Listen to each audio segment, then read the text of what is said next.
Ladies, if you have been eating less and exercising more and feeling like you are doing everything right, and your body just isn't responding the way that it used to, I need you to hear this.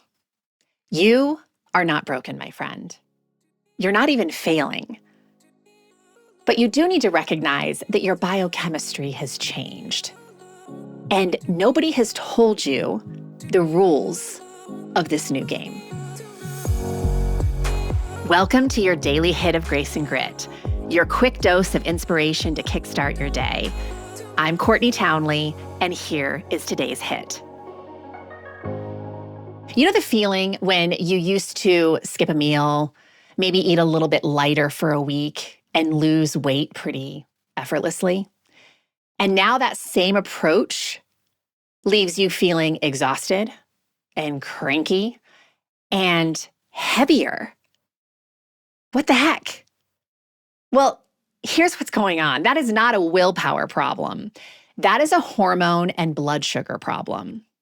And today, we're going to talk about what's really going on inside of your body, because once you understand the mechanism, everything starts to make sense. So to set us up for this, I want to tell you about a woman I used to work with. Her name was Sandra. And Sandra was 47 years old, a project manager in a big company, incredibly organized, driven, really smart. And she came to me, as so many women do, wildly frustrated and honestly feeling really defeated. She said, Courtney, I consider myself a pretty smart person, and she was. And I'm doing everything right. I'm doing everything I did in my 30s. I watch what I eat. I work out several days a week, and I've gained 12 pounds over the last year and a half. What is wrong with me? So we started to dig into her actual day. We started collecting data, because I think that's always the place to start, is let's just get really honest about what we're doing. And we looked at things like when she woke up and how she moved through her day. And what we found out was that she woke up and she immediately consumed 2 cups of coffee with maybe a splash of oat milk, but no food. And she raced out of her place with no food to get on with her day, which was always demanding and always quickly paced. By 11 a.m., of course, she was running on caffeine and cortisol. And so she'd maybe grab a protein bar if she was lucky that she shoved in her desk. And she would push through until she could actually sit down and have a meal. Now, we know how that rolls for a lot of women. They never have a chance to sit down and have a meal. So if Sandra was lucky, she would have lunch maybe, by 1, 2 o'clock in the afternoon, which was usually like a salad and maybe a few crackers. So by the later afternoon, she was crashing hard, reaching for something sweet to get her through her evening activities, because life didn't stop when she walked in the door, right? She was still very much needed. She still had a lot of things to get done. And dinner, of course, happened to be her biggest meal of the day. And it wasn't always healthy, and she'd often snack again after dinner because she was never feeling quite satisfied. If this sounds familiar, I just want you to know you're not alone. This is such a familiar tale of so many women I've worked with over the years. And this is really important for you to acknowledge. You don't have a discipline problem if you recognized yourself in that story. Sandra didn't have a discipline problem. She was a very disciplined person. But her blood sugar was on a complete roller coaster from the moment she woke up. She would spike really high with her blood sugar. She would crash really low. She would spike again, and on that pattern went all day long. Yes, of course, when you eat, your blood sugar is supposed to spike no matter what you eat.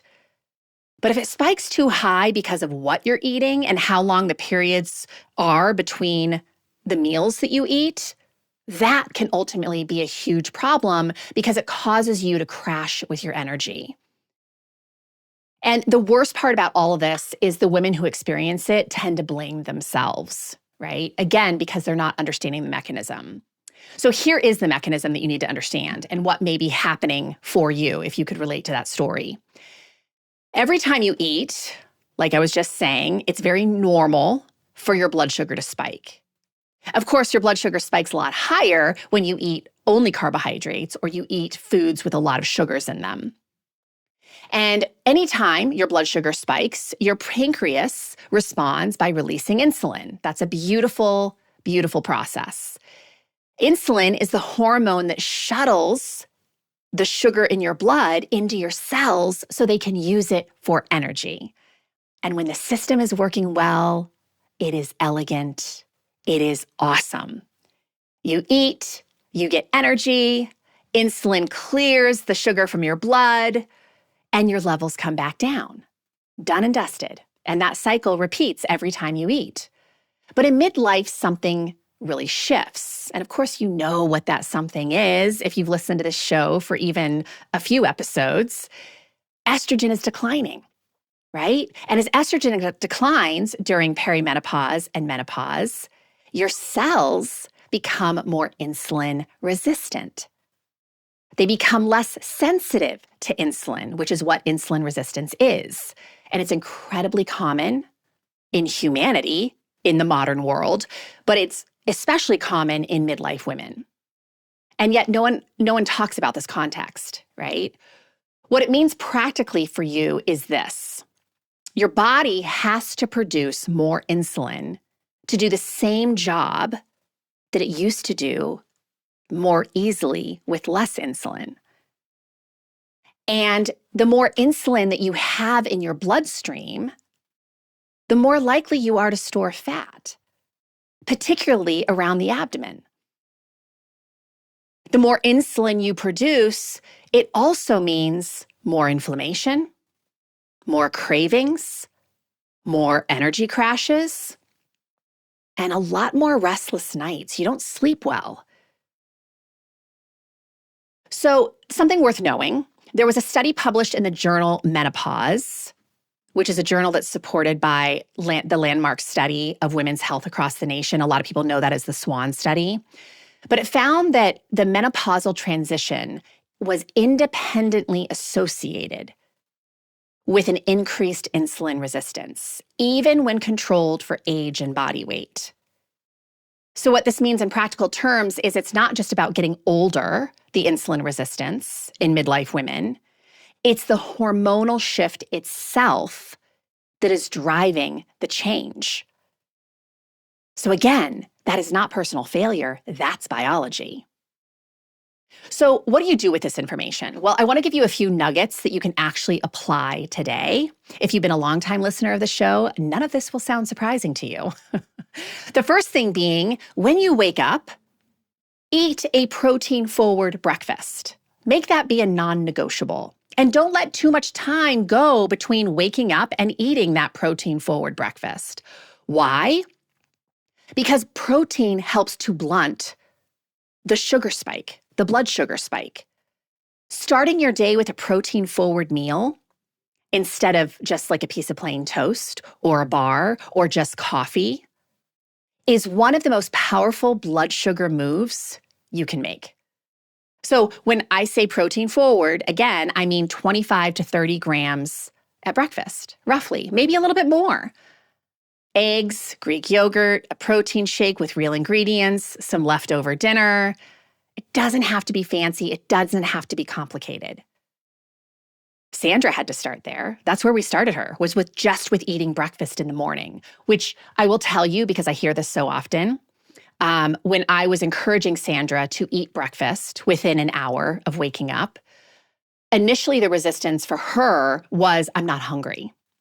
Well, yeah, you're not hungry because you've trained your metabolism to not be hungry in the morning. Your metabolism is very trainable. So you can also train your metabolism to light up in the morning by starting a new pattern, which is eating breakfast earlier in the day. And what's really interesting in Sandra's case is that 230 blood sugar crash that she was having prior went away when she started having breakfast first thing in the morning. Because what happened when she had breakfast first thing in the morning? Well, a few hours later, she was hungry for her next meal, right? Her metabolism started to rev up. She started getting more hunger signals at regular intervals. And of course, we also worked on helping her to have better choices on hand at work so she could eat healthy meals throughout the day. And it helped stabilize her blood sugar. And it helped her to avoid the energy crashes and the cravings and all the chaos that was happening at night. The second thing that I think is really simple and powerful to apply is don't fear carbohydrates, but respect them and pair them. There's a masterclass that I've taught on nutrition before. There was a piece that I taught at one point saying that, pay attention to the company your carbohydrates keep. So meaning like a glass of juice isn't going to have a ton of fiber and other things that come with it, right? You're really just getting sugar in juice form. But when I eat an apple, I'm getting a ton of fiber. That's the company that my carbohydrate keeps. And that fiber is going to help slow the entry of that blood sugar spike or the increasing of that blood sugar spike. It's going to help to control it. So you don't have to give up the foods you love, but you can stop eating the foods you love, especially when it comes to carbohydrate. Stop eating them in isolation. Don't just eat a piece of bread. Eat a piece of bread with maybe some avocado or some cottage cheese or an egg on top, right? Rice with chicken, an apple with almond butter. That one shift can go a really long way in helping you to avoid those really high spikes and valleys with your blood sugar. And the third thing I just want to mention quickly is that movement after your meals is such a simple thing. It's such a simple way to flush the sugar out of your blood, right? Because you start utilizing energy. And the more your cells utilize energy, the more they have to shuttle the blood or the sugar from the bloodstream back into the cells to create more energy. It doesn't have to be a long walk. Even 10 minutes of walking after a meal can improve your cell's insulin sensitivity. So we're not talking about burning calories. That's not what this conversation is about. It's about literally changing the way your body processes glucose in real time. So here's what I want you to remember. Your body is not working against you at midlife, ladies. It's working with a different hormonal reality than it had 10 years ago. And when you understand that reality, you understand that chemistry, you stop blaming yourself and you start reorganizing your patterns that work with your biology now instead of fighting against it. And I think that's really what sort of grace and grit is all about, right? It's about just understanding, becoming more educated so you can be more compassionate with yourself and more judicious about the way that you move through the world so you can nourish yourself more easily.